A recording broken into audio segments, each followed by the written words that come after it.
Palagay ko, company to company na yan. Mga negosyante na ang mag-discuss niyan. Kasi kanya-kanyang gusto niyan eh. Yung iba, napakamahal ng international warranty na mahaba. Yung iba, doon na lang sa presyo sila na mas mura. Kaya't hinahayaan na daw ng DTI on a case-to-case basis sa mga negosyante. Pero yung standards, yung technical specs, they have to be established government to government. I understand, good sponsor, pero napaka-interesante yung sinabi ninyo na in the matter of the concessions, the warranties, hinahayaan na lang nung dalawang gobyernong nagne-negotiate sa private sectors nila. And I wonder if moving forward sa mga susunod pang FTAs na i-consider natin, pwedeng tignan kung Yes. pwedeng, dahil free trade agreement din naman ito, na huwag hayaang completely free din yung Tama. mga kumpanya, pero may magwe-weigh in din yung Tama. dalawang gobyerno, lalo na yung gobyerno ng hindi pa kasing lakas na ekonomiya, to really push for affirmative action na dahil FTA nga to, mutually beneficial din naman at pati sa isang bansa. Tama. I Sponsor. think, sinasabi natin na yung private sector at yung mga negosyante ang mag-uusap-usap. Pero sa kabila nun, hindi pa rin natin ipinabibigay sa kanila at hahayaan yung mga interest ng ating consumer. Consumer protection needs to be paramount, and even if we leave them to work out the details of their trade or their business, at the end of the day, it's the duty of government to still uphold consumer protection. So may basic standards naman. Yun nga lang, yung mga detalye, siguro kinakailangan sila na ang mag-work out. Pero syempre, hindi naman po pwede na magpapadala sila ng mga electronics na sumasabog o natutunaw. Hindi rin tayo papayag nun. I agree, good sponsor, and mabuti nandoon na tayo, our country, our government is already there, pero dahil nandun na, at least kung nakikinig din naman sila sa ating pag-uusap dito sa floor, pwede nilang i-consider sa mga susunod na FTAs to step in where right now, private sector lamang ang nag-negotiate in a way at nagdedesisyon. Good Kaya sponsor. maigi po yung FTA nagiging maliwanag kung alin yung tariff lines na pasok. So, kailangan i-discuss yan one by one, pakikinggan ngayon ng gobyerno. Nalungkot lang ako sa nabanggit ninyo na mas developed yung South Korea. Nag-umpisa po tayo sabay-sabay matapos ang Una pa tayo noon, good sponsor. Second World War. Naaalala ko po, dahil yung tatay ko, hangang-hanga sa isang Korean basketball player. Sinauna pa yun. Baka may matatanda rito nakakaalala kay Shin Dong-pa. At naaalala ko, nanonood kami ng basketball. Tuwan-tuwa kami. Minsan, may dumating na mga Koreano. Sabi ng tatay ko, saan maglalaro si Shin Dong-pa sa inyo? Manonood kami. And they told us that in fact, there was no stadium at all in Korea. And my father was dumbfounded, and he actually said, in Seoul, there is no place to play a good game of basketball. How will Filipinos come and watch our hero?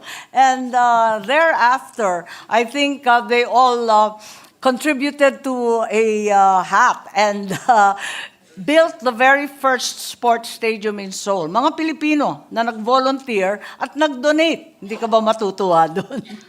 Andun pa, sa awa ng Diyos, maliit na lang at luma na.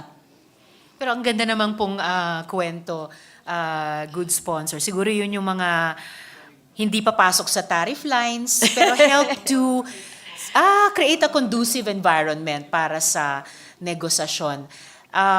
At this point, since it's a positive note sa ating interpellation, I'm still trying to find a way to circle back to one other idea na binanggit ng good sponsor. So, kasi sinabi po ninyo nga na napakaraming mga FTAs meron yung ating mga kapitbahay kumpara natin. So, parang hindi tayo malakas ang loob mag-FTAs. I guess, a big part of me thinks na kailangan pa kasi nating paramdam sa karamihan ng mga Pilipino, lalo na yung mga mahihirap, na pakinabang din sa kanila yung mga FTAs. Kaya interesante po sa akin yung binabahagi ng good sponsor where we're taking a strong stand, halimbawa dun sa standards, sa technical descriptions at iba pa.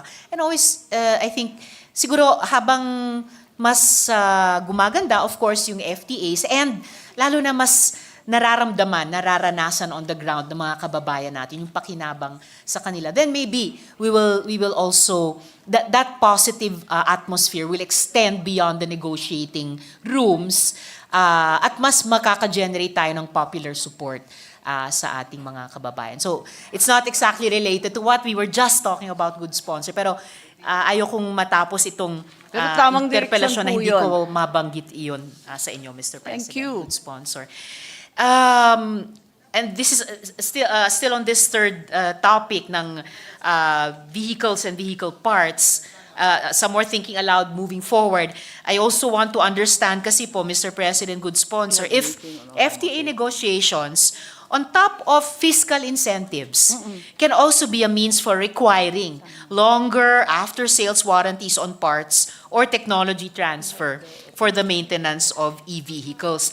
Kaya rin po ito interesante sa akin, good sponsor, kasi NEDA has been talking about the so-called servicification of manufacturing, which must include more responsive after-sales service and warranties. So, again, thinking aloud and thinking forward, can servicification also find expression in our free trade agreements, even if not necessarily in this one yet, good sponsor? That's correct. Mr. Even if it's not President? explicit, certainly, consumers in the Philippines have been plagued with problems of parts and service with Korean and other companies. Naging problema ko rin yan kasi bumili rin tayo lahat ng Koreano, pagkatapos wala namang mahanap na parts.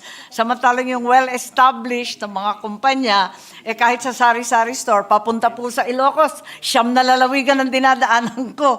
Talagang titirik at titirik, abay kulang na kulang. Pero dito sa ating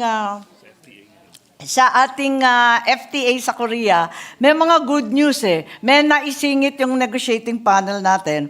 Unang-una, yung EV.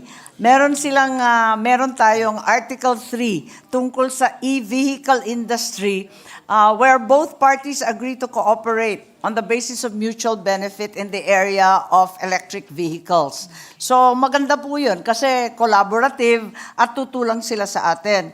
At the same time, the DTI, because of this FTA, like you said, opening the door to many other possibilities, there is also the Green Earth, Green Minerals Initiative.